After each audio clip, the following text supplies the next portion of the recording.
19 months ago, I bought a 50% stake in a 5th Division Kenyan football club for $1,000. A few months later, in September, I traveled to Nairobi and began working with our staff and players on the ground to create a new era for the club. The beginning of a real push to climb the Kenyan football pyramid and become the first club to ever climb from the 6th Division to the Premier League. We hosted the largest open trials in Kenyan grassroots football history, signed 12 up-and-coming new talents to the squad, rented out an entire clubhouse to house and feed all of our players, and hired additional staff. From a kitchen crew to a strength and conditioning coach, we dialed in our systems and began competing in a league that had just relegated us months prior. But now, with a dozen new players and a completely revamped roster, we began rolling through the league, at one point going months without losing a single game, eventually securing a third-place finish with a last-minute goal in our final match of the season. Last month, I returned to Kenya to reconnect with the club and begin planning for the next season, a season where the pressure will be tenfold, promotion is now fully expected, and anything short of it will be a complete failure. But the focus of this show hasn't always been the football, it's been the finances. Kahawa Pride has had its fair share of financial ups and financial downs, from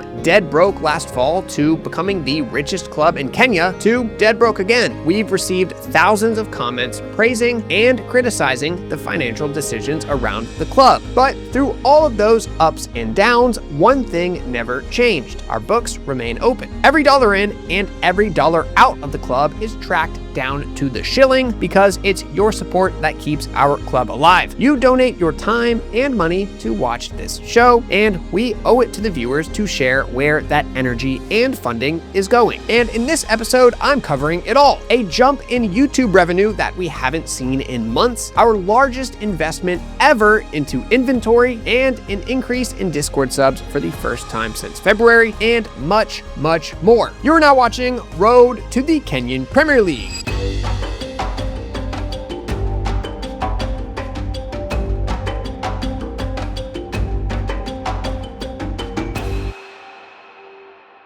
What's up, everyone? My name is Hayes Canup, JerseyBird founder and your host of Road to the Kenyan Premier League, back with another huge financial report video, this time for the month of July. Before we get into it, if you want to support this project, there are three main ways to do so. First up is the Lion's Den, the official club Discord. This is the HQ for everything Kahawa Pride. We host watch-alongs, discuss unreleased news weeks before it hits the public, and it really is a great community to be a part of, and it's also a crucial piece of how we support this club, so go check it out if you haven't already. Number two is the KPFC 10 for 10 deal. If your club is in need of new kits and apparel, go to JerseyBird.com, tap start a project, and we will pair you with a JerseyBird designer who will create some awesome custom kits just like the ones you see in our video. Tell us you came from this Road to the KPL show and you will get 10% off your order and 10% donated directly to the club with a mention in next month's financial report video. And lastly, if you just want a simple and easy way to contribute, visit KahawaPrideFC.paperform.co to become a sponsor, donate to the club, or provide an opportunity to one of our players. I will link all of this in the description below. Thank you guys for all the support. Now back to the video. For those of you who missed the last report, we made significant budget cuts throughout June that brought our expenses down to a much more reasonable level. The infamous downtown office, while it was pretty cool, has been removed completely. Shout out to our landlord for letting us out of that lease, and that saved us $560 every single month. We cut all non-essential roles and consolidated several of those roles, reducing our staff from 33 to 26, saving another $840 in payroll each month. We also saved $535 on our food budget simply from feeding the lionesses and alphas from just the main clubhouse instead of feeding them at both clubhouses, reducing our food waste to nearly zero, another few $100 in savings, and we reduced win bonuses from players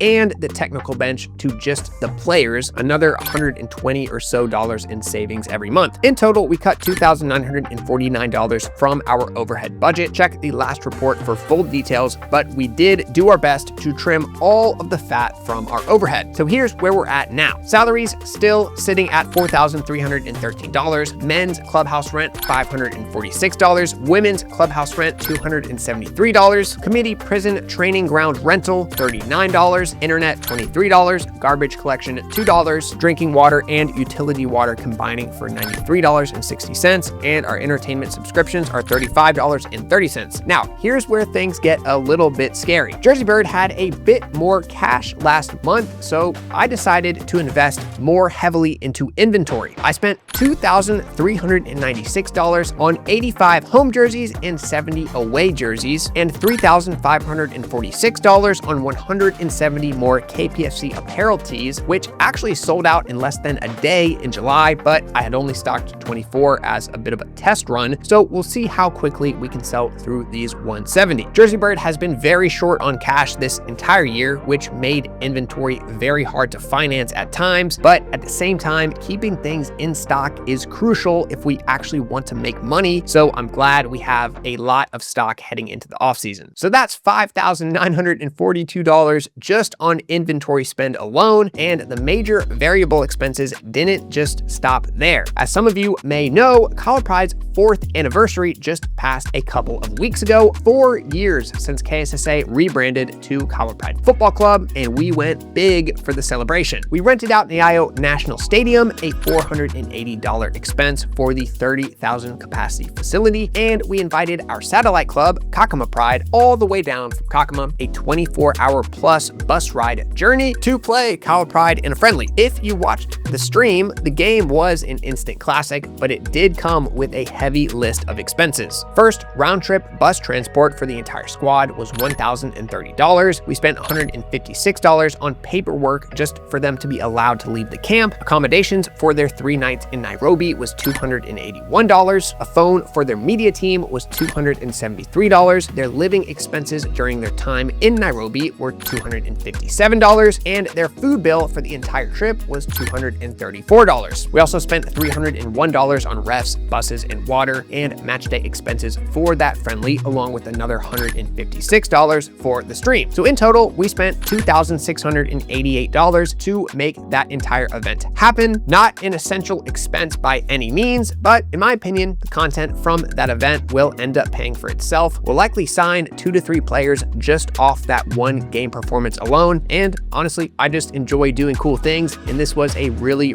cool event to be a part of. So with our main expenses out of the way, let me rapid fire through the rest of the other significant line items. Our women and football fireside chat event featuring Paulina Nystrom, Nidhi Atieno, Diana Shakava, Melissa Martin, and Karen Noor cost $357 to book that venue, and another $188 in other event expenses. We put a first month deposit down in our new, cheaper office in Kahawa West. That cost $312. We spent $203 on a player passport to help one of our players get home for the offseason. We spent $195 on Kahawa Pride balls to allow them to train up in Kakama. We spent $175 on organizational paperwork as our board is now changing, with Coach Kim and Matthias stepping down from their roles. We spent $301 on player transport across our 3 league matches in July. We spent $379 on win bonuses across our 2 away draws and 1 home win in July. We spent $156 on our head coach reveal edit, and $468 across our 3 league match streams in July, again, each one costing $156. We spent $78 on transport to the Nairobi City Thunder game. We spent $29 on a new tripod for production, and there is a long list of other minor expenses which I will put on screen now. Pause if you want to read them all, but in total, we spent $20,925.68 in the month of July, our highest spend since April. But again, we did have $6,000 in inventory costs, so it's going to be tough to keep that low. Now, let's get into our 6 revenue streams for the month of July, from smallest to largest, starting with the KPFC 10 for 10 deal, which broke records back in June. It's come back down to earth in July. Only 1 club came from this show and purchased kits from JerseyBird, but it was a big one. Huge shout out to the Taipei European School Bears for buying kits from JerseyBird in July. I will show off some of the gear we designed for them. Some really nice kits here in this collection, and I checked out their program. Pretty cool to see a school from Taiwan getting involved. I believe this is our first team in Taiwan, and their order totaled up to $3,160, which is a $316 donation directly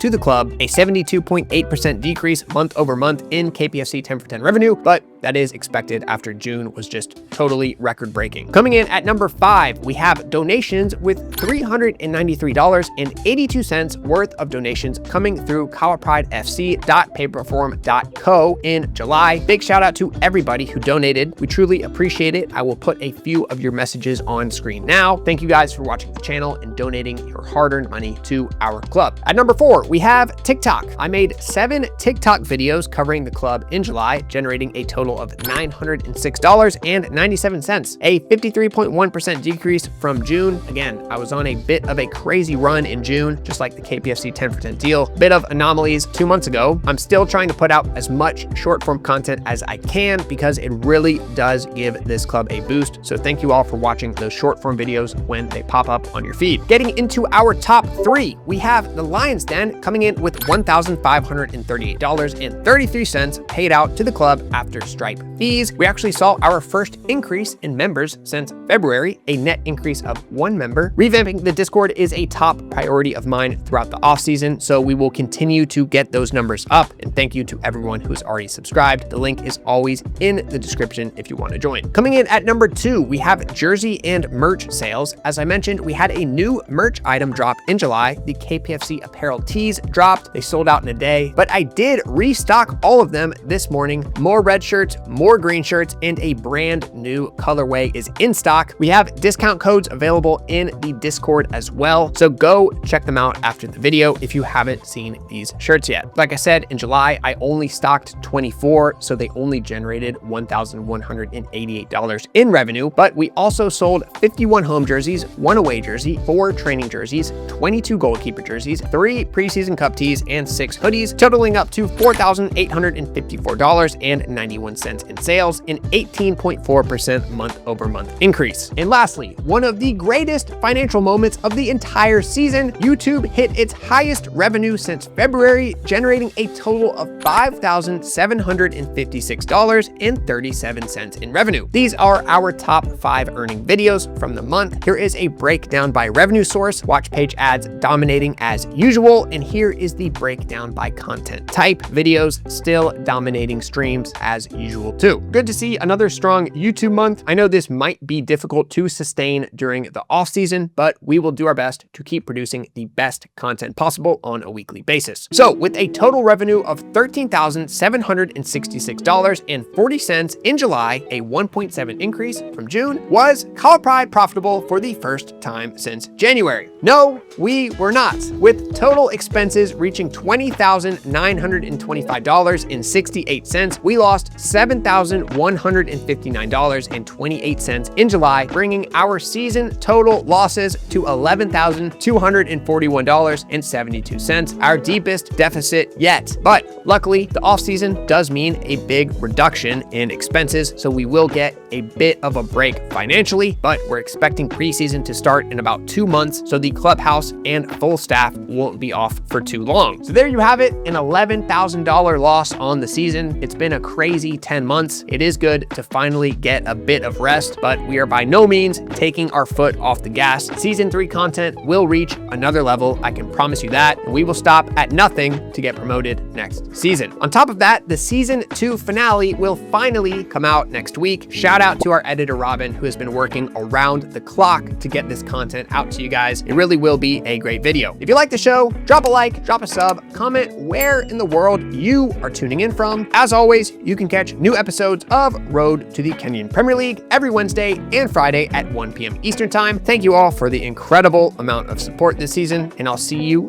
in the finale.